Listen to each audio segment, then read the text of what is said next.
नमस्कार। आज हम बात कर रहे हैं अहमदाबाद के पास जो 12 जून को एयर इंडिया बोइंग 787 ड्रीमलाइनर का हादसा हुआ उस पर।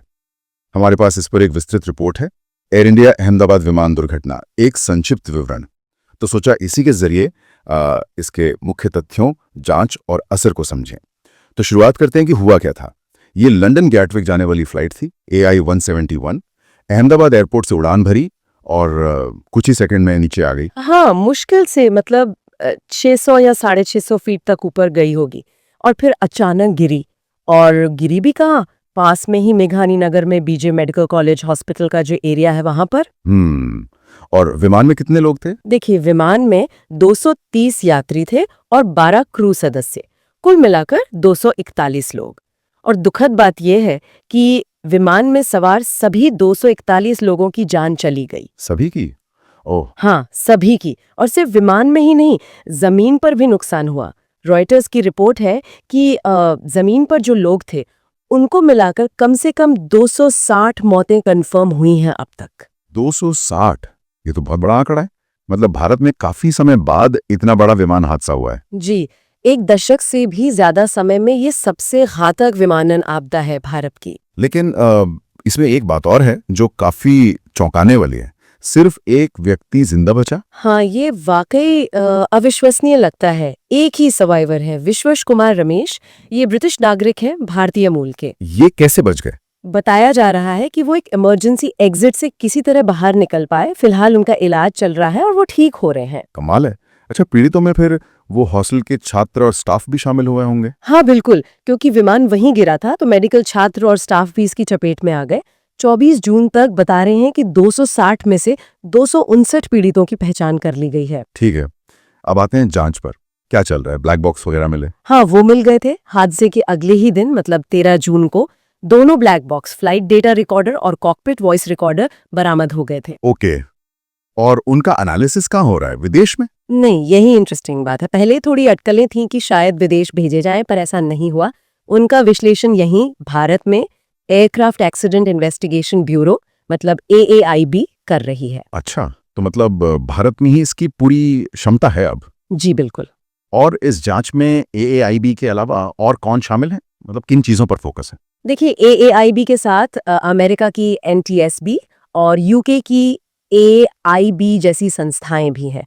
और जाहिर है विमान बनाने वाली कंपनी बोइंग और इंजन बनाने वाली कंपनी GE भी सहयोग कर रही हैं। फोकस की बात करें तो मुख्य रूप से कुछ चीजें देखी जा रही हैं।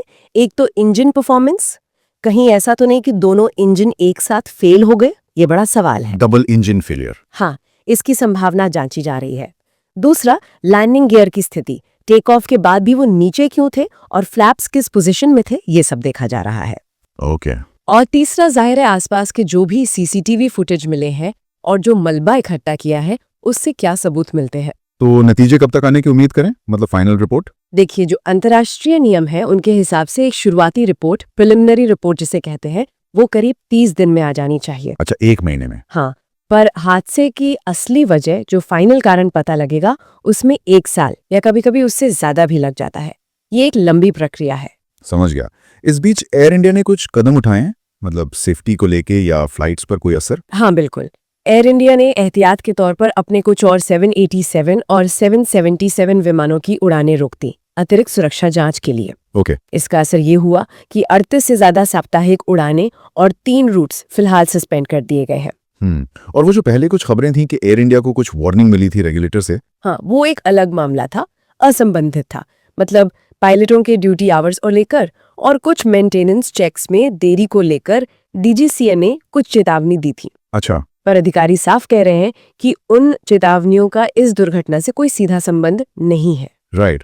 और इंडस्ट्री पर इसका क्या असर दिख रहा है? मतलब एयरलाइंस, बोइंग वगैरह पर? असर तो है। एक तो बीमा प्रीमियम, एयरलाइनों के लिए बीमा महंगा होने की आशंका है, शायद 30% तक बढ़ सकता है, क्योंकि ये इतने सालों में सबसे बड़ी दुर्घटना है। और बोइंग पर भी असर पड़ा है। उनके स्टॉक में गिरावट आई है, करीब 7% की, हादसे के बाद से। और जाहिर है उन पर भी जांच का दबाव बढ़ा है। तो कुल मिलाकर देखें तो ये एक वाकई बहुत ही विनाशकारी घटना है। जांच अभी चल रही है, काफी जटिल है। बिल्कुल। और इसमें ये जो बातें हैं, सिर्फ एक व्यक्ति का बचना, ब्लैक बॉक्स का विश्लेषण भारत में ही होना और एयर इंडिया वो बोइंग पर जो फौरी असर दिख रहा है, ये सब इसके मुख्य पहलू हैं। हाँ, सही कहा। और यहाँ एक विचार आता है मन में। देखिए, जांच का फोकस तो अभी तकनीकी कारणों पर है, ठीक है, इंजन, सिस्टम, ये सब। लेकिन क्या इस तरह की आपदा हमें विमानन उद्योग पर जो व्यापक दबाव है उनके बारे में सोचने पे मजबूर नहीं करती? जैसे टाइट शेड्यूलिंग, रखरखाव की निगरानी में कहीं कोई कमी तो नहीं रह जाती, और हम कितनी ज्यादा जटिल टेक्नोलॉजी पर निर्भर हो गए हैं आजकल। अच्छा। खासकर जब हम उन पुरानी असंबंधित ही सही सुरक्षा चेतावनियों को देखते हैं जो एयर इंडिया को मिली थी, तो सवाल उठता है कि क्या ये जो सिस्टम पर चौतरफा दबाव है, चाहे वो ऑपरेशनल हो, मेंटेनेंस का हो, क्या ये भी परोक्ष रूप से कोई भूमिका निभाता है ऐसी त्रासदियों में? ये सोचने वाली बात।